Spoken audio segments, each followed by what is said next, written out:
નમસ્કાર ગુજરાત આજના તાજા અને મહત્વપૂર્ણ સમાચારોની માહિતી મેળવીએ તો ભાજપની અંદર ભંગાણ જોવા મળ્યું છે અને એક સાથે 6 રાજીનામા આપવામાં આવ્યા છે।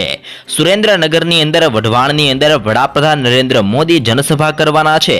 જો કે પીએમ મોદીની જનસભા પહેલા જ સુરેન્દ્રનગર ભાજપની અંદર ભંગાણ થયેલું જોવા મળ્યું છે। સુરેન્દ્રનગરની અંદર લખતરની અંદર 6 સહકારી આગેવાનોએ ભાજપમાંથી રાજીનામા આપી દીધા છે।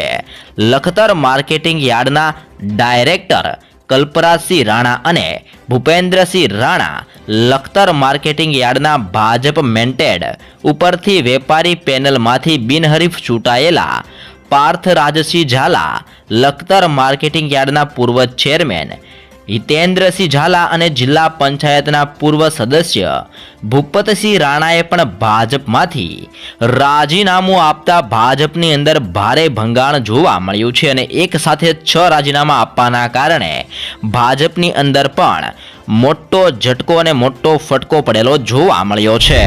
તો એ સાથે જ ચૂંટણી પહેલા રાહુલ ગાંધી દ્વારા મોદી ઉપર શાબ્દિક પ્રહાર કરવામાં આવ્યો છે। મોંઘવારી મામલે કોંગ્રેસ સાંસદ રાહુલ ગાંધીએ સરકાર ઉપર નિશાન સાધ્યું છે। ટ્વિટર ઉપર લખ્યું છે કે મોદી સરકારની અંદર પેટ્રોલ 31 રૂપિયા પ્રતિ લીટર મોંઘું થઈ ગયું છે ને જેના કારણે 66 રૂપિયાથી લઈને અત્યારે પેટ્રોલ 97 રૂપિયાએ પહોંચી ગયું છે। ડીઝલની અંદર પણ 52 રૂપિયાથી લઈને 90 રૂપિયા પ્રતિ લીટર સુધીનું અત્યારે બજારની અંદર પેટ્રોલ અને ડીઝલ વેચાતું જોવા મળ્યું છે। તો ગેસ સિલિન્ડર પણ મોંઘો થયો છે। જે પહેલા ગેસ સિલિન્ડર 410 રૂપિયાની અંદર મળતો હતો તે અત્યારે 1103 રૂપિયાએ પહોંચી ગયો છે। લોટના ભાવની અંદર પણ વધારો થયો છે। જે લોટ પહેલા 20 રૂપિયાએ મળતો હતો તે વધીને અત્યારે 40 રૂપિયા પ્રતિ કિલો થઈ ગયો છે। કઠોળના ભાવની અંદર પણ વધારો જોવા મળ્યો છે।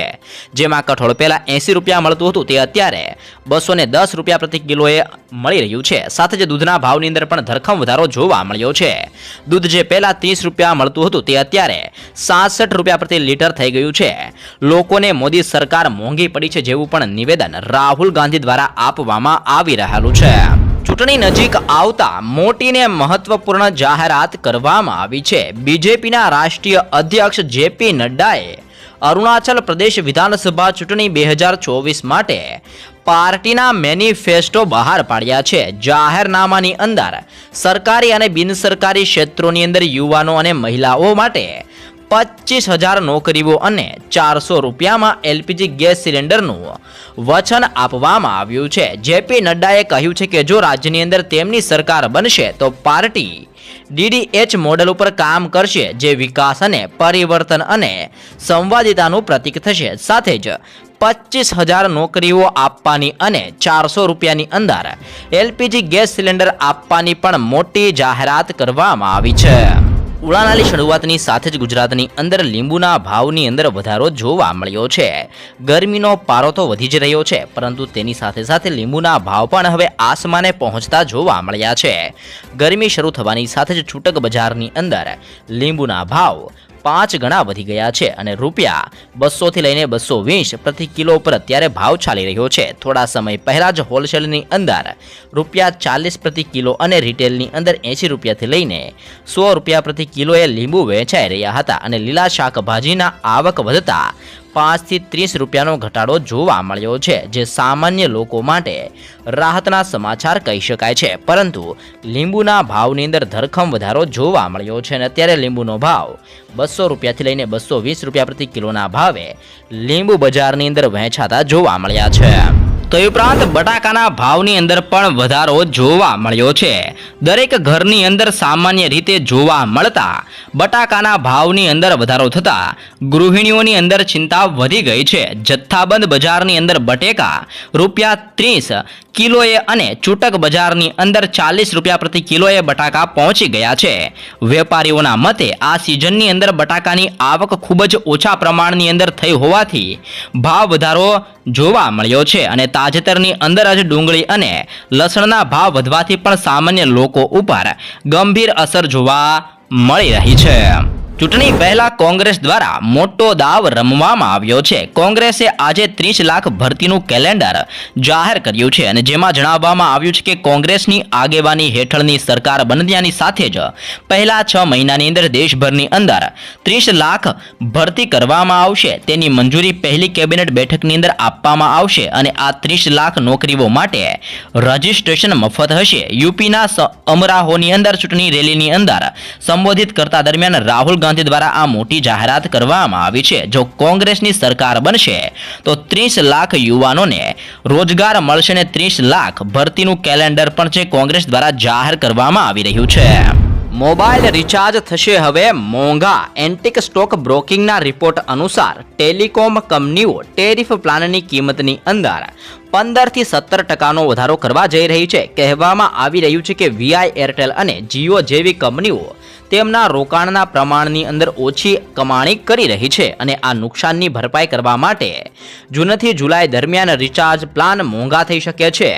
છેલ્લો વધારો 2021ની અંદર કરવામાં આવ્યો હતો અને તે સમયે વીઆઈ અને વીઆઈએ ટેરિફની અંદર 20% વધારો કર્યો હતો. એરટેલ અને જીઓએ 25% વધારો કર્યો હતો અને ફરી એકવાર 15 થી 17% ભાવની અંદર વધારો કરવામાં આવશે જેવી પણ અત્યારે જાણકારી જાહેર કરવામાં આવી છે.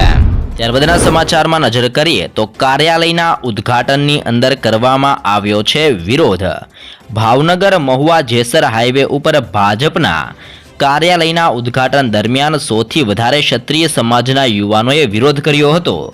વિરોધના પગલે કાર્યાલયને થોડીવાર માટે બંધ કરવાની ફરજ પડી હતી. પોલીસે વિરોધ કરી રહેલા યુવાનોને કાર્યાલય પાસેથી ખસેડવામાં આવ્યા હતા. અમરેલીના ઉમેદવાર ભરત સુતરિયા સહિતના આગેવાનો ઉદ્ઘાટન સમયે હાજર રહેલા જોવા મળ્યા છે.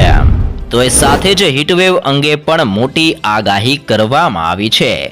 મે મહિનાની અંદર દેશની અંદર મોટા ભાગના વિસ્તારોની અંદર તાપમાન 40 ડિગ્રીથી લઈને 42 ડિગ્રી સુધી રહેવાની સંભાવના દર્શાવવામાં આવી છે. જેની અંદર MP, UP, CG, Bihar, Rajasthan, Jharkhand, Delhi, Punjab, Haryana, Chhattisgarh, Odisha, Paschim Bangal, Karnataka, Kerala સહિતના 14 રાજ્યોની અંદર હીટવેવથી 8 થી લઈને 11 દિવસ સુધી તીવ્ર હીટવેવ પડતી જોવા મળી શકે છે. એટલે કે અત્યંત ગરમી અને અત્યંત તડકો પડતો જોવા મળશે અને આ પછી ઘણા રાજ્યોની અંદર સ્વાસ્થ્ય મંત્રીઓએ સ્થિતિને લઈને ઉચ્ચસ્તરીય બેઠક પણ બોલાવી છે.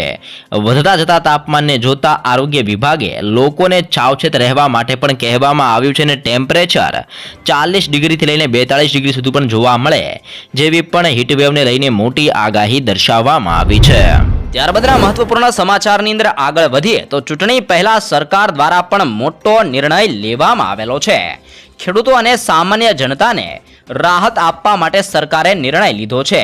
જેમાં ખાસ કરીને ઘઉં પકવતા ખેડૂતો માટે સરકારે નિર્ણય લીધો છે અને મહત્વનો નિર્ણય પણ જાહેર કર્યો છે.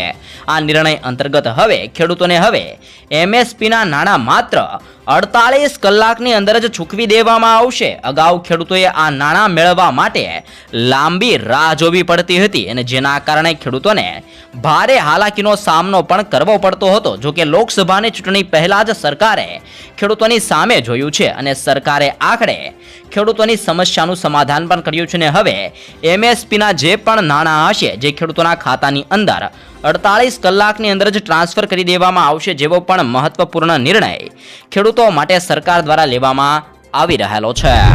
તો એ સાથે જ પેટ્રોલ ડીઝલ વાહન અંગે પણ મહત્વપૂર્ણ નિવેદન આપવામાં આવ્યું છે. ભારતમાં પેટ્રોલ અને ડીઝલ ઉપર નિર્ભરતા ઘટાડવા માટે સરકાર હવે ઇલેક્ટ્રિક અને હાઇબ્રિડ વાહનોનો ઉપયોગ ઉપર ભાર આપી રહી છે. આ અંગે કેન્દ્રીય મંત્રી નીતિન ગડકરીએ કહ્યું છે કે પેટ્રોલ અને ડીઝલ ઉપર ચાલતા વાહનોથી 100% છુટકારો મેળવવો મુશ્કેલ છે પરંતુ અશક્ય નથી. ભારત ઈંધણની આયાત ઉપર રૂપિયા 16 લાખ કરોડનો ખર્ચ કરે છે અને આ રૂપિયાનો ઉપયોગ ખેડૂતો, યુવાનો અને રોજગાર વધારવા માટે કરી શકાય છે. એટલા માટે ધીમે ધીમે હવે સરકાર પેટ્રોલ ડીઝલના વાહનોમાંથી ઇલેક્ટ્રિક વાહનો અને હાઇબ્રિડ વાહનો ઉપર આગળ વધતી જોવા મળી રહી છે. ત્યારબાદના સમાચારની અંદર આગળ વધીએ તો ટ્રેનની અંદર મુસાફરી કરતા લોકો માટે મોટા સમાચાર સામે આવ્યા છે, જેમાં 20 રૂપિયાની અંદર ભરપેટ ભોજન આપવામાં આવશે. જનરલ કોચના મુસાફરો માટે સારા સમાચાર સામે આવ્યા છે. રેલવેએ જનરલ કોચના મુસાફરોને ભોજન આપવા માટે નવી યોજના ઘડી છે, જેનું નામ ઇકોનોમી મિલ આપવામાં આવ્યું છે. જનરલ કોચના મુસાફરોને કિફાયતી ભોજન મળી રહે તે વ્યવસ્થા કરવામાં આવી છે, જેની માટે 20 રૂપિયાથી લઈને 50 રૂપિયા સુધીની અંદર ભરપેટ ભોજન આપવામાં આવશે. જેના માટે રેલવે સ્ટેશન ઉપર જ વ્યવસ્થા કરવામાં આવી છે. જનરલ કોચના મુસાફરોને ઇકોનોમી મિલની અંદર 20 રૂપિયાની અંદર આલુ ભાજીને 7 પૂરી આપવામાં આવશે, જ્યારે 50 રૂપિયાની અંદર સ્નેક્સ મિલનો પણ વિકલ્પ આપવામાં આવી રહ્યો છે. ત્યારબાદના સમાચારમાં આગળ વધીએ તો કેન્દ્રીય કર્મચારીઓ માટે પણ સારા સમાચાર સામે આવ્યા છે. કેન્દ્રીય કર્મચારીઓ માટે હવે તેમના બાળકોના શિક્ષણ અને હોસ્ટેલ સબસિડી જેવા અમુક ભથ્થાની અંદર વધારો મળશે. મળતી માહિતી અનુસાર કર્મચારીઓના મોંઘવારી ભથ્થાની અંદર 50% અને બાળકોના શિક્ષણ અને હોસ્ટેલ સબસિડીની અંદર 25%નો વધારો કરવામાં આવશે. નાણાં મંત્રાલયે 12 માર્ચ 2024ના રોજ જણાવ્યું છે કે 2024માં 1 જાન્યુઆરીથી કેન્દ્રીય કર્મચારીઓના મોંઘવારી ભથ્થાની અંદર 50%નો વધારો થવા લાગુ કરવામાં આવશે, જેથી કરીને કેન્દ્રીય કર્મચારીઓને મોટો ફાયદો થવાનો છે. તો એ સાથે જ પાડોશી દેશની અંદર મોંઘવારી આસમાને પહોંચેલી જોવા મળી છે. પાડોશી દેશ પાકિસ્તાનની આર્થિક પરિસ્થિતિ ફરી એકવાર ડામડોળ થવા લાગી છે.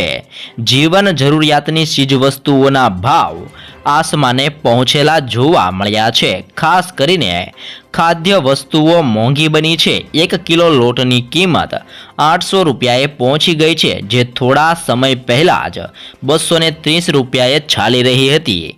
પાકિસ્તાનની ચલણની અંદર 1 રોટલીની કિંમત ₹25 થઈ ગઈ છે.